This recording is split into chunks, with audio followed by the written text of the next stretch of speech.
In rock and roll, anybody could play. You know, Iggy and the Stooges, those guys, they couldn't fucking play their instruments. The hippies got to do their thing, so leave us alone. I was saying, let me out of here before I was even born. It's such a gamble when you get a face.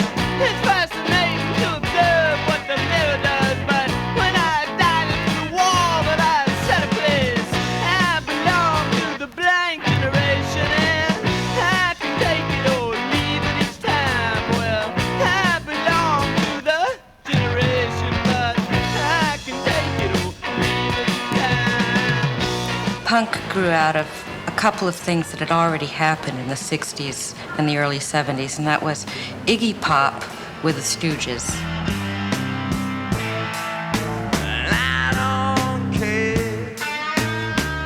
And the Velvet Underground. The New York scene was a very complex scene.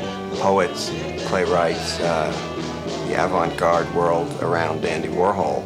And you also had rock musicians who were very anxious to recreate the energy they felt was starting to get lost. Died with somebody's silver mine. I was in New York in 1973 where I first witnessed a group who couldn't play.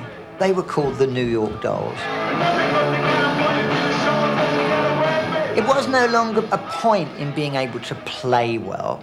It was about presentation. Don't fuck with us, sweetheart.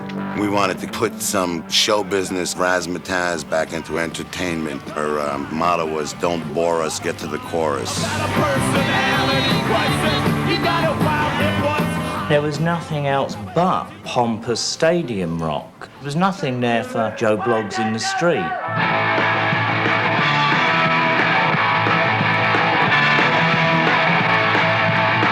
If there is such a thing as punk rock, I would say the Ramones were the guys.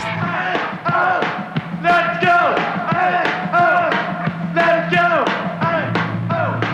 Let's go! See, the Ramones' first album was almost the only piece of vinyl that we had that we could say was punk. A lot of people I know learned to play along to that record, like Paul Simonon learned to play really along to that record. Sid Vicious learned to play along to that record. Antichrist, I am an anarchist. Don't know what I want, but I know how to get it. I want to destroy myself by design. I want to be. I thought that people would see that there was a lot of humour in this, and we were having a good time, or at least trying to.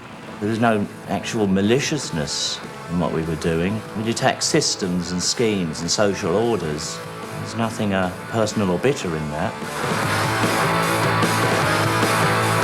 God save the Queen, the fascist regime. The Pistols came out and changed the face of the whole scene. There was definitely a movement. It was a hot summer. It was time for a change. There was definitely a zeitgeist. People either hated it or loved it. If you were all into this one idea that here was a new music, a new way to look, a new way to dress, and a way to dance, a way to be, a way to think.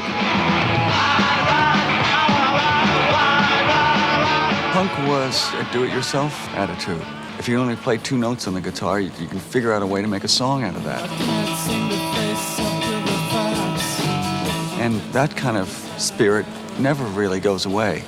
More than 10 years after the fact, finally the radio stations and the media realized that something was going on. Psycho killer.